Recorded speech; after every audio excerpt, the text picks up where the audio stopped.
जिंदगी में सफलता पाने के लिए थोड़ा जोखिम उठाना पड़ता है, क्योंकि सीढ़ियां चढ़ते समय ऊपर जाने के लिए नीचे की सीढ़ियां से पैर हटाना पड़ता है।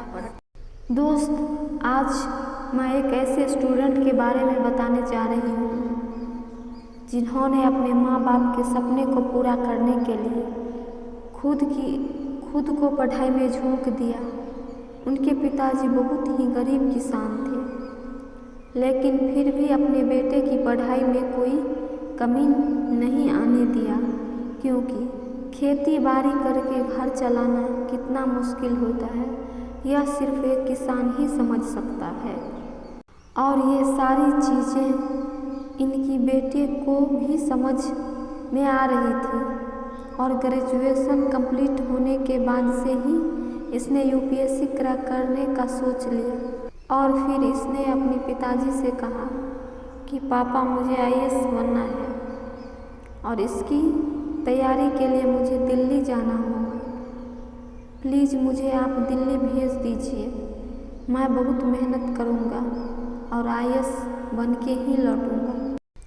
तो दोस्त, इनके पिताजी ने थोड़ा सा भी नहीं सोचा कि दिल्ली का खर्च मैं कैसे मैनेज करूँगा। उन्होंने अपने बेटे पर भरोसा रख करके तुरंत ही दिल्ली भेजने की तैयारी शुरू कर दी। और फिर ये लड़का अपने पिताजी के भरोसे और उम्मीद पर खरा उतरने के लिए पूरी जी जान लगाकर मेहनत करने लगता है। इसकी तैयारी बहुत अच्छी चल रही थी, लेकिन इसका प्री एग्ज़ाम से 1.5 महीना पहले ही लास्ट ईयर यूपीएससी का रिजल्ट आता है। और इसी रिजल्ट में इसका एक दोस्त जो इससे भी ज़्यादा पढ़ाई करता था और वो एक बार मेंस एग्ज़ाम भी निकाल चुका था, लेकिन इस बार उसका प्री एग्ज़ाम भी क्वालिफाई नहीं हुआ। तो दोस्त, ये लड़का अपने फ्रेंड के रिजल्ट को देखकर बहुत ही घबरा गया और ये सोचने लगा कि जब मेरा दोस्त जो मुझसे भी ज़्यादा मेहनत करता है उसका रिजल्ट नहीं हुआ तो मेरा कैसे हो। इससे अब कुछ भी समझ में नहीं आ रहा था कि आखिर मैं तैयारी कैसे करूं। लेकिन फिर ये लड़का खुद को संभाला और अपने तैयारी पे भरोसा करके इसने तैयारी शुरू कर दिया और पहले से दुगुनी मेहनत करने लगा। और दोस्त, इसका नतीजा ये निकला कि पहले ही प्रयास में प्रीलिम्स एग्ज़ाम को क्वालिफाई कर लिया। और प्रीलिम्स एग्ज़ाम क्वालिफाई करने के बाद इसका कॉन्फिडेंस लेवल बहुत ही हाई हो गया था और यह लड़का यूपीएससी मेंस की यथा समुद्र में कूद गया। सब कुछ अच्छा ही चल रहा था, लेकिन वो कहते हैं ना, जब किसी स्टूडेंट के लाइफ में संघर्ष आना शुरू होता है तो वो इतना ज़्यादा आने लगता है कि ना ही स्टूडेंट को रुला के रख देता है। मेंस एग्ज़ाम में केवल 28 दिन ही बचे थे, तभी इससे डेंगू हो जाता है। और यही वो मोमेंट होता है जिससे स्टूडेंट अपनी तैयारी को नेक्स्ट लेवल में लेकर जाता है। और इसी समय इसे डेंगू हो गया, लेकिन फिर भी इसने अपने पिताजी को नहीं बताया ताकि पिताजी से घर न बुला ले। इसने अपने पिताजी को न बताते हुए अपने आर्मी भाई को बताया जो आर्मी में जॉब करते थे, और कहा कि भैया, मुझे डेंगू हो गया है, लेकिन भैया आप इस बारे में पिताजी को कुछ मत बताना।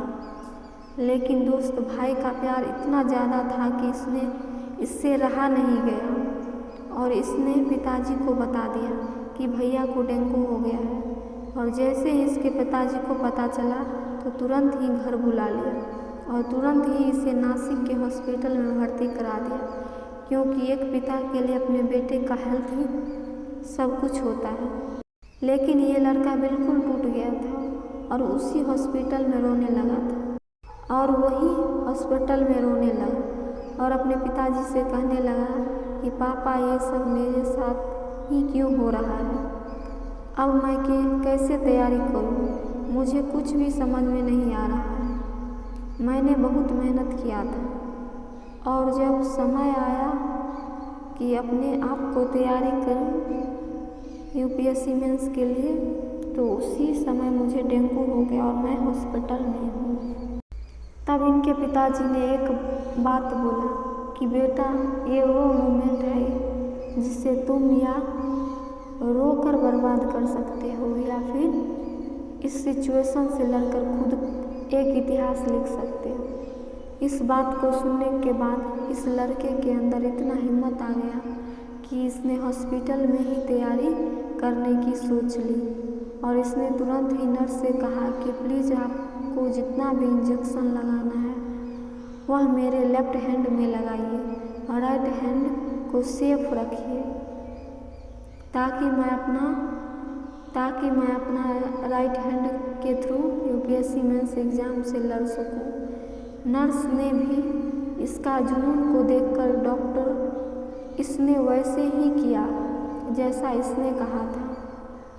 लेकिन जब डॉक्टर साहब आए तो उन्होंने देखा कि इसका एक हाथ में पानी चल रहा था और दूसरा हाथ से पढ़ाई कर रहा था। तो डॉक्टर साहब बोले कि बेटा देखो, अपनी लाइफ के साथ खिलवाड़ मत करो। एग्ज़ाम तो हर साल आते रहेंगे, लेकिन ये जीवन अगर एक बार चला गया तो दोबारा नहीं आएगा। तो फिर ये लड़का डॉक्टर साहब को जवाब दिया और कहा, डॉक्टर साहब देखिए, आप एक डॉक्टर हैं, आपका काम है मुझे ठीक करना और मैं एक स्टूडेंट हूँ तो मेरा काम है पढ़ाई करना। तो प्लीज़ आप अपना काम कीजिए और मैं अपना काम कर रहा हूँ, क्योंकि यूपीएससी मेंस की तैयारी में कितनी रातें कुर्बान करनी पड़ती है ये सिर्फ एक स्टूडेंट ही समझ सकता है। और ये लड़का अपनी मेहनत को व्यर्थ न जाने देना चाहता था, इसलिए उसने हॉस्पिटल में ही तैयारी शुरू कर दिया। इसने 14 बार लगातार हॉस्पिटल में ही तैयारी की और उसके बाद फिर से इसने 14 दिन लगातार हॉस्पिटल में ही तैयारी की और उसके बाद फिर से दिल्ली अपने रूम में चला गया और रूम जाकर बहुत ही रोने लगा और अपने दोस्त से कहने लगा कि भाई, अब मेरे पास केवल 14 दिन ही बचे हैं। हॉस्पिटल में पढ़ाई तो किया लेकिन रूम के जैसे पढ़ाई नहीं हो पाया।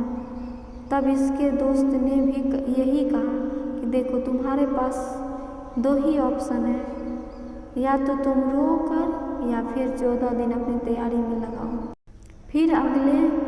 फिर इसके अगले ही दिन बहुत ही उदास होकर अपने शिक्षक से मिलने गया और वहाँ जाकर बहुत ही उदास होकर बैठा।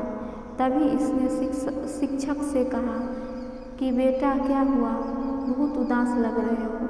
तो ये लड़का क्या हुआ, ये शब्द सुनते ही आँख में आंसू आ गया और फिर ये लड़का बोलने लगा कि सर, कभी मुझे डेंगू हो जाता है तो कभी डायरिया, कभी कुत्ता काट लेता है तो कभी मेरा फ़ोन चोरी हो जाता है। सर, अब आप ही बताइए कि ऐसे में एक एक्सीलेंट ऑफिसर कैसे बन पाऊँगा। तो फिर टीचर ने जवाब दिया और उन्होंने कहा कि बेटा, लाइफ में अप एंड डाउन होते रहता है और जो इस सिचुएशन को फेस कर लेता है ना, वही एक दिन इतिहास रच देता है। और हाँ, मुझे पूरा विश्वास है कि दोस्त, उसके बाद यह लड़का अपने रूम आता है और पूरी मेहनत के साथ पढ़ाई करना शुरू कर देता है और इतना मेहनत करता है कि इसने अपने पहले ही प्रयास में यूपीएससी एग्ज़ाम को क्रैक करके दिखा देता है। और जब इनके पिताजी को पता चला कि इतना सब कुछ होने के बाद भी मेरा बेटा यूपीएससी एग्ज़ाम को क्रैक करके दिखाया, इनके पिताजी को पता चला कि मेरा बेटा एग्ज़ाम निकाल लिया है, अब इसके पिताजी की आंखों में आंसू आ गया।